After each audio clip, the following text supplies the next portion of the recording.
And Donald Trump has a responsibility tonight to come out and reassure people that he is going to be the president of all the people who he insulted and offended and brushed aside. Yeah, when you say, you want to take your country back, you got a lot of people who feel that we're not represented well either. But we don't want to feel that someone has been elected by throwing away some of us to appeal more deeply to others. So this is a deeply painful moment tonight. I know it's not just about race. There's more going on than that. But race is here, too, and we got to talk about it. Well, and whoever wins tonight, I mean, there is such polarization in this country. Whoever wins is going to have a very hard time in convincing the other half of the country that they can be their president as well. That's what I thought I knew yesterday, that I had no idea how deep the divisions are, how real the pain is. And let me say, echoing Van, Kayleigh and Jeffrey were right about that. You saw it in a way that I didn't see it in the data, and you deserve to have credit for that. And maybe Hillary hangs on and wins, maybe Mr. Trump wins, we still don't know. It's really in the balance. Right. But irrespective, the pain, and Van just gave beautiful poetic voice to the pain on our side, but Donald Trump was given voice to some really spectacular pain on his side. And that's, I think, what's causing this. When Jeb Bush, who you mentioned, got trounced by Trump, he said, I don't do anger very well. Well, this is a time of anger. Of course, that anger comes from pain. And Trump saw that, and he gave voice to it. He also reached across lines, though, that Republican candidates haven't reached across before. He made a direct appeal to the African-American community. He made a direct appeal to a whole group of voters, those in the inner cities who have been left behind, who haven't heard from candidates in decades on either sides of the aisle. And he took his message to them and said, I feel your pain, and I'm going to be there. Listen, we're gonna have to hold hands now. This is gonna be tough. We'll have to look and see if those people heard it the way you heard it, and if they voted for him. The problem that we have is that there is real pain in the country. Look, Hillary Clinton had to put down a rebellion in her own party. There was a rebellion in her own party along these lines, the Bernie Sanders rebellion. And she put that rebellion down. And she was able to co-opt and pull some of it, but there was still heartburn and rug burn there. There's healing that has to happen in the Democratic Party. And there has to be a real conversation about what happened in that primary. And there's pain, economic pain in your party. But you do yourself a disservice, and I don't want either of you to be naive. There are people in your party for whom this was also a vote against political correctness, which for some of them means a vote against these others. And we're going to need your help to heal that. And if I can't acknowledge the elitism in my party, and you can't acknowledge some of the bigotry in your party, we're never going to get there. Donald Trump's going to be a voice for all the people. He said that from day one. He will make it his first objective to bring people together. I have not the slightest doubt about it. I mean, he's said it, but I certainly believe him. I mean, I've seen that in him all along. We're going to have to work together. But let's bring in the other side as well. I just want to talk about some of the things that we watched tonight. We saw lower African-American turnout, Van. I mean, you were seeing that. We also saw that 65% of Latinos voted for Hillary Clinton, but 29% voted for Donald Trump. That is more than Mitt Romney got. So you have to think about that. You have to think about that. And more than many Democratic Latinos certainly thought that Donald Trump Young voters, also, we've known Hillary Clinton has had a problem with young voters. She got a majority of young voters, but 37% of them, according to the exit polls we're looking at now, voted for Donald Trump. Now, when I've been talking to some Democratic strategists who are pro-Clinton this evening, they blamed what's going on this evening. And again, we don't know the result, but they blame the closeness of the race, let me put it that way, on two things. On the Comey interference a couple weeks ago, and on the third-party candidates.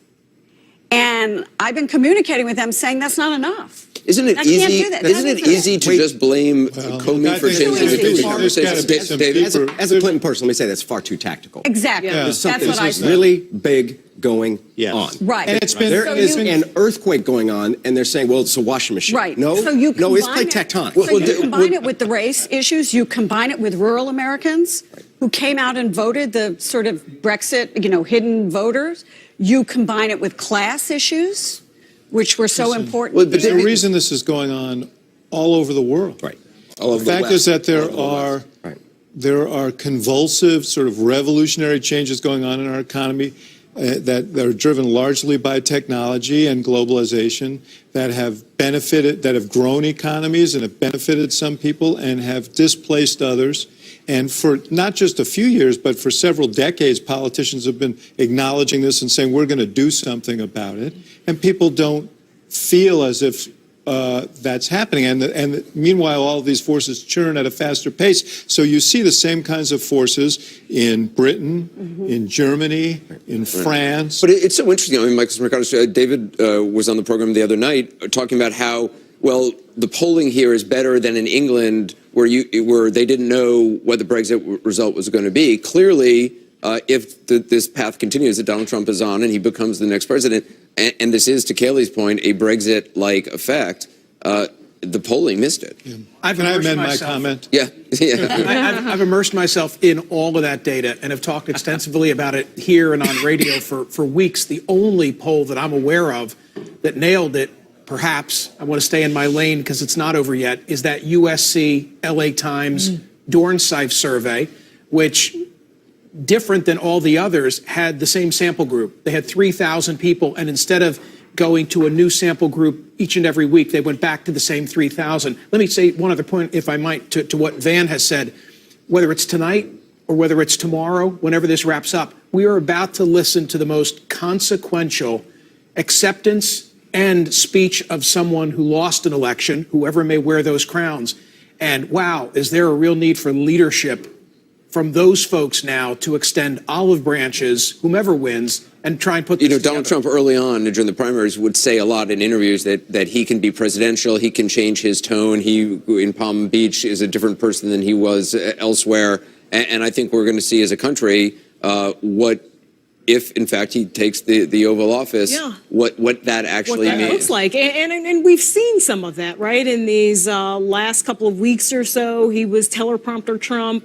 He was different. I mean, he was able to stay on schedule and stay on message, sometimes coaxing himself out loud to do that. The question is Obamacare, the Supreme Court. Listen, I think this is a very consequential event. Yeah. All of those things now, I think, are in question. I mean, I believe on, I don't want to start a debate on this now. 20 million people have health care, and there are guarantees in our health law, such as prohibition against banning people with pre-existing conditions, that are important to Americans. It's going to be more complicated to unwind that some believe. But there's no doubt the Supreme Court, this is a very consequential election. But I just want to say one thing about this, just having served in the White House, and I know, Paul, you've done that as well, Van, you spent some time there. The things that get you elected are not the things. There's a different requirement now. There's a huge responsibility. Every single day, every single hour, you're dealing with consequential questions that impact on people's lives, and you have to make those decisions in the best interest of the entire country. It's not about reading from a teleprompter. It's not about, handling this question or that question in a way that gets you the best political advantage.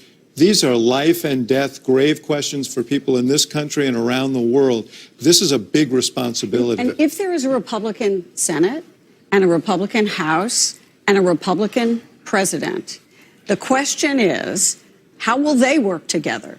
Because some of these senators will have ridden in on Donald Trump's coattails, which they never expected to do. We've got a quick update on Wisconsin. I want to go to Wolf and John for that. All right. Thanks very much, John. We're taking a very close look at Wisconsin right now. 85% of the vote is in, and Donald Trump continues to maintain his lead of about 90,000 votes over Hillary Clinton, 15% of the vote outstanding. 90,000 votes, and we've been saying, and the Clinton campaign is telling us they expect a big basket of those votes to come from here in Milwaukee.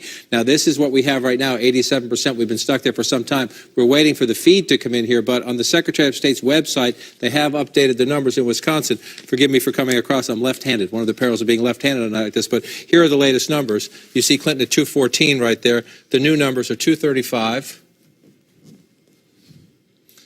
247, and Donald Trump is at 117,450, and this is 99.58% of the vote.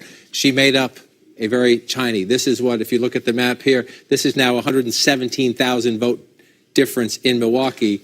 If you look at it there, she didn't make up that many votes. We were looking for a huge basket of votes out of here for her to make it up. When you come back out and add that into the state total, it is nowhere near what she needed. Nowhere, and that's at 99.5% now. It's not even close. It'll make up some of that gap, but nowhere near. So the question then is, are there other Democratic votes out there somewhere? Got to turn the telestrator off to bring this out. The last place we're looking is Dane County is the last big one. We're at 82%, but it's not. It doesn't strike me as a big enough population center. We're still going to wait to count these as you look, but we'll wait till we get the official update to feed into the wall. We're still at 87%, but this is 99.58% in Milwaukee.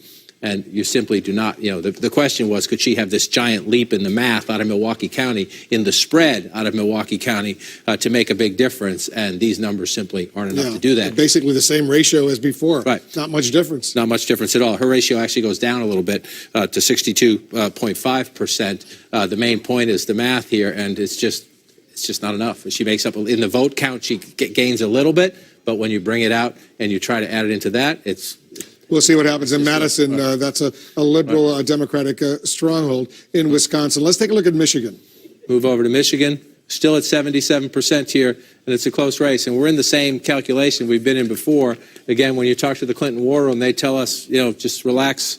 We're going to see some votes come out of here. We're still at 85%, so there's still more votes to come out of Detroit, Wayne County and Detroit, and she does have a huge lead there, obviously. So if it's a big chunk of votes, it'll affect the math. We've been waiting a long time. Not unusual that it comes in late. And this is close. This one is closer than the race in Wisconsin. 57,000 votes. Right, closer than. So you look over here. Is it doable? Okay, but let's see them. And you're starting to see Ingham County now is up to 94%. Again, she'll get some more votes out of that. But you're looking at these leads for Donald Trump.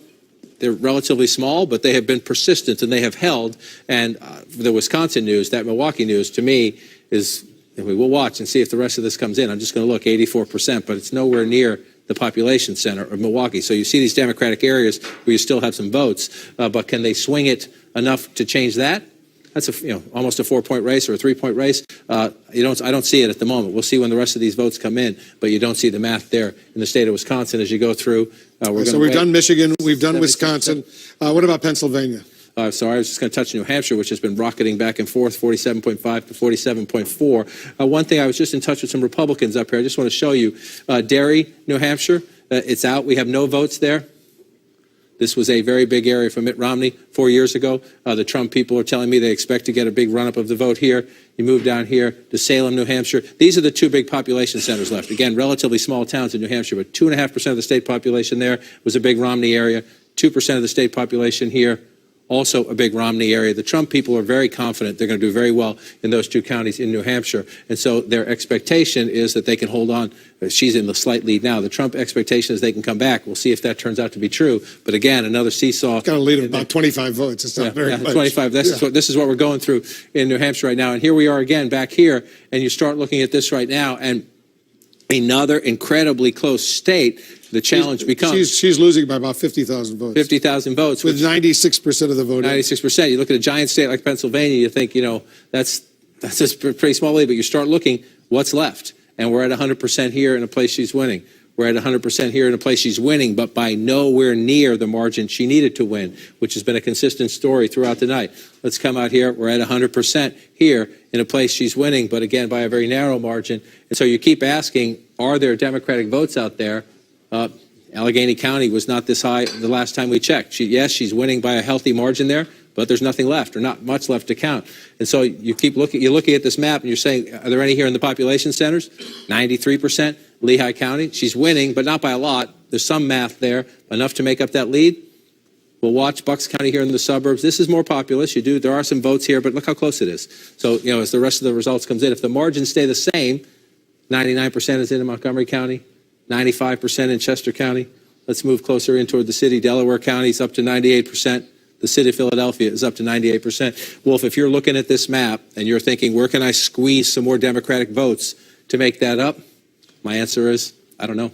I don't see it. Anderson, it's really a remarkable development, historic development, what's unfolding right now. It's not over yet. We're watching every state every electoral vote. Without a doubt, probably one of the most momentous nights in American political history, certainly modern American political history. I mean, first of all, Corey Lewandowski is joining us. Congratulations on what has been just an extraordinary night, whatever the end result is. To you, has anything surprised you tonight? Because all along you were saying there's a hidden vote that the polls aren't showing, that the whole notion of big data, Hillary Clinton's huge, highly expensive operation a la Jeb Bush, getting out the vote, that's the old model. Donald Trump is the new model, and it certainly seemed to work tonight.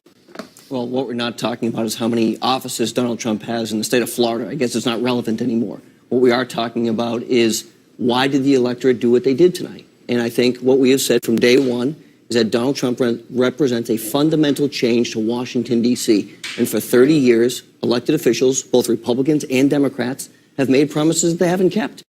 They have brought us into a greater deficit where we've got almost $21 trillion in debt. We're leaving our country in a worse shape than our parents left it for us for the first time in the history of our country. And what people have said was, we don't want that anymore. We don't want people who make promises that have, the most extensive credentials ever to serve as the President of the United States.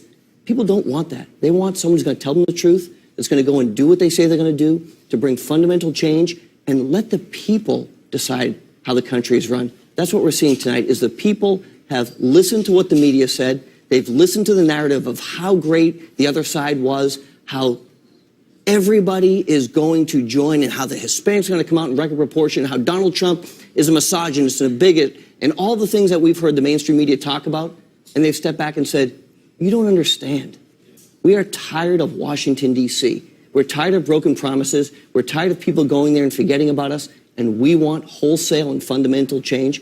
That's what's taking place. Well, Jeffrey, I mean, it also looks like he will have a Republican House, a Republican Senate. I mean, right. the potential for him to affect his policies is great. But there are, of course, real divisions within the Republican Party. Right. I mean, and they will, and some of them will. They're going to start to have to use his name. Right. I mean, yes, they are. I'm looking for that. Much more likely tomorrow, I think. Right, I'm sure. One of the things I remember attending as a White House staff meeting is the National Governors Association's meetings, and I think they're in February, and they come to the White House for a meeting and a glittery dinner. I'm just waiting to see Governor Kasich greet President Trump. Well, I mean, the meeting, there's a traditional meeting between, it would be between, on Thursday. Right, on Thursday, between President Obama and the President-elect. Right. I mean, to be a fly on the wall during that meeting. Exactly. Well, I mean, change is at hand here. And I keep going back to Reagan for a purpose, because he was the last president, certainly on the Republican side, to bring that kind of change and face that kind of resistance, not only as he sought the nomination and ran for election, but once he got there. I guess one of the questions, obviously, is how capable, I mean, a lot of promises are made during an election. Mm-hmm. Donald Trump has talked about things as a negotiation, and that, some of the conservative criticism of him early on was that, that too much is up for negotiation with him. Negotiation or compromise can be a dirty word in Washington. The wall of reversing Obamacare, the Supreme Court, how much can he actually do, and as quickly as he said? Well, remember at one point, Paul Ryan met with Donald Trump and came out basically saying, or his aides basically said, what Donald Trump said, just help me get elected, and then we'll use your agenda. Okay, we will use your agenda. I think Paul Ryan is going to hold him to that. And I think that I've just heard from a Republican who said that there could be a populist conservative governing coalition if they can all get on the same page. And I think the fact, again, as we were saying before, that Donald Trump had coattails, that he brought in some of these Republicans into Congress who are very worried about their jobs, that they now owe him something. Right. Look, that they will. The question is, what do they do to the Obama legacy? Mm-hmm. What do they do with Obamacare? What do they do about the premium increases, which Donald Trump has spoken about? What do they do about trade? Do they withdraw from the TPP right away? What do they do about the wall? These are things that Republicans have disagreed on. Well, I mean, I think there's a couple of ways to think about it. If you're kind of looking for now, what happens now? How do you think about this? I think if you're a progressive, there are three areas where you might try to figure out something positive. First of all, the fact that now Trump is going to own health care. He's going to own health care for at least 20 million people. and the Republicans can't just sort of stand back and let the bad parts of Obamacare go on unchecked just because they want to stick it on Obama. The Republicans are now going to have to really step up and do something. That could wind up being a positive. We just don't know. Secondly, he made a bunch of promises about urban investment and urban renewal and empowerment, et cetera. I think he should be held to those kinds of promises, and let's see if he's actually